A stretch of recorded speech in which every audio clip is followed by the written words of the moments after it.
തന്നെ ദൈവം അയച്ചതാണെന്ന പ്രധാനമന്ത്രി നരേന്ദ്രമോദിയുടെ പരാമർശത്തെ പരിഹസിച്ച സമൂഹ മാധ്യമത്തിൽ പങ്കുവച്ച പോസ്റ്റ് കോൺഗ്രസിന്റെ കേരള ഘടകം ഒടുവിൽ പിൻവലിച്ചു. ഇറ്റലിയിൽ നടന്ന G7 ഉച്ചകോടിക്കിടെ ഫ്രാൻസിസ് മാർപ്പാപ്പയുമായി കൂടിക്കാഴ്ച നടത്തുന്ന മോദിയുടെ ചിത്രത്തെ ട്രോൾ രൂപത്തിൽ എക്സിൽ പങ്കുവച്ചതാണ് അവർ പിൻവലിച്ചത്. ട്രോള് ക്രിസ്ത്യൻ സമൂഹത്തെ അപമാനിക്കുന്നതാണെന്ന BJP നേതാക്കളുടെ വിമർശനത്തെ തുടർന്നാണ് അവർ അങ്ങനെ ആ ട്രോള് പിൻവലിച്ച നടപടി എടുത്തത്. ഇറ്റലിയിൽ നടക്കുന്ന G7 ഉച്ചകോടിക്കിടെ പ്രധാനമന്ത്രി നരേന്ദ്രമോദിയും ഫ്രാൻസിസ് മാർപ്പാപ്പയും കൂടിക്കാഴ്ച നടത്തിയതിന്റെ ചിത്രം എക്സിൽ പങ്കുവച്ചുകൊണ്ടായിരുന്നു ഈ പരിഹാസം അത്രയും. മാർപ്പാപ്പയുടെയും മോദിയുടെയും ചിത്രത്തിനൊപ്പം ഒടുവിൽ മാർപ്പാപ്പയ്ക്ക് ദൈവത്തെ കാണാനുള്ള അവസരം ലഭിച്ചു എന്ന അടിക്കുറിപ്പോടെയായിരുന്നു കോൺഗ്രസ് ഇത് പങ്കുവച്ചത്. തന്നെ ദൈവം അയച്ചതാണെന്ന പ്രധാനമന്ത്രിയുടെ പരാമർശത്തെ പരിഹസിക്കുന്നതായിരുന്നു ആ പോസ്റ്റ് എന്ന് വ്യക്തം. താൻ ദൈവത്താൽ തിരഞ്ഞെടുക്കപ്പെട്ടതാണെന്ന മോദിയുടെ പരാമർശം വലിയ വിമർശനങ്ങൾക്കും പരിഹാസങ്ങൾക്കും ഒക്കെ വഴിവെച്ചിരുന്നു. ഒരു ദേശീയ മാധ്യമത്തിന് നൽകിയ അഭിമുഖത്തിലായിരുന്നു ആ പരാമർശം. ദൈവം എന്നെ അയച്ചത് ഒരു ലക്ഷ്യത്തിനാണെന്ന് എനിക്ക് ബോധ്യമുണ്ട്. ആ ഉദ്ദേശം പൂർത്തിയാകുമ്പോൾ എന്റെ ജോലി പൂർത്തിയാകും.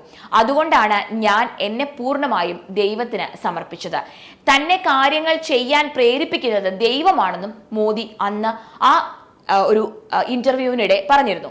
എന്നാൽ മോദിയെ പരിഹസിച്ചുകൊണ്ടുള്ള പോസ്റ്റ് വന്നതിന് പിന്നാലെ BJP സംസ്ഥാന അധ്യക്ഷൻ K സുരേന്ദ്രൻ വിമർശനവുമായി രംഗത്തെത്തി. കോൺഗ്രസിന്റെ എക്സ് അക്കൗണ്ട് കൈകാര്യം ചെയ്യുന്നത് തീവ്ര ഇസ്ലാമിസ്റ്റുകളോ അർബൻ നക്സലുകളോ ആണെന്നായിരുന്നു സുരേന്ദ്രന്റെ ആ വിമർശനം. ദേശീയ നേതാക്കളെ അപമാനിക്കുന്നത് തുടരുന്ന കോൺഗ്രസ് ഇപ്പോൾ മാർപ്പാപ്പയെയും ക്രിസ്ത്യൻ സമൂഹത്തെയും പരിഹസിക്കാൻ തുടങ്ങിയിരിക്കുന്നു എന്നും സുരേന്ദ്രൻ എക്സിലൂടെ പ്രതികരിച്ചു. മതവികാരം വ്രണപ്പെടുത്തുന്ന ട്രോളാണെന്ന കേന്ദ്രമന്ത്രി ജോർജ് കുര്യനും വിഷയത്തിൽ സോണിയാഗാന്ധി മാപ്പ് പറയണമെന്ന് BJP IT സെൽ ചുമതല വഹിക്കുന്ന അമിത് മാളവ്യയും ആവശ്യപ്പെട്ടു. തുടർന്നാണ് പോസ്റ്റ് പിൻവലിച്ച് കോൺഗ്രസ് വിശദീകരണം നൽകിയത്. ഒരു മതത്തെയും മതപുരോഹിതന്മാരെയും ആരാധനാമൂർത്തികളെയും അപമാനിക്കുകയും അവഹേളിക്കുകയും ചെയ്യുന്നത് ഇന്ത്യൻ നാഷണൽ കോൺഗ്രസിന്റെ പാരമ്പര്യമല്ല എന്നും എല്ലാ മതങ്ങളെയും വിശ്വാസങ്ങളെയും ചേർത്ത് പിടിച്ച സൗഹൃദപരമായ അന്തരീക്ഷത്തിൽ ജനങ്ങളെ മുന്നോട്ട് നയിക്കുന്ന പ്രസ്ഥാനമാണ് കോൺഗ്രസ് എന്നും ആ വിശദീകരണത്തിൽ അവർ പറയുന്നുണ്ട്. ക്രിസ്തുമത വിശ്വാസികൾ ദൈവതുല്യനായി കാണുന്ന മാർപ്പാപ്പയെ അവഹേളിക്കുക എന്ന വിദൂര ചിന്ത പോലും കോൺഗ്രസിന്റെ ഒരു പ്രവർത്തകനും ഉണ്ടാകില്ല. എന്നാൽ സ്വയം ദൈവമാണെന്ന് പറഞ്ഞ് ആ നാട്ടിലെ വിശ്വാസികളെ അപമാനിക്കുന്ന നരേന്ദ്രമോദിയെ പരിഹസിക്കാൻ കോൺഗ്രസിന് ഒരു മടിയുമില്ല എന്നാണ് ആ പോസ്റ്റ് പിൻവലിച്ചുള്ള വിശദീകരണത്തിൽ കോൺഗ്രസ് പറഞ്ഞത്. അതേസമയം തന്നെ കോൺഗ്രസ് MP രാഹുൽ ഗാന്ധി അടക്കം നിരവധി അല്ലെങ്കിൽ വിവിധ കോണുകളിൽ നിന്ന് മോദിക്കെതിരെ നേരത്തെ ഇതിനെതിരെ വിമർശനങ്ങൾ ഉയർത്തിയിരുന്നതാണ്.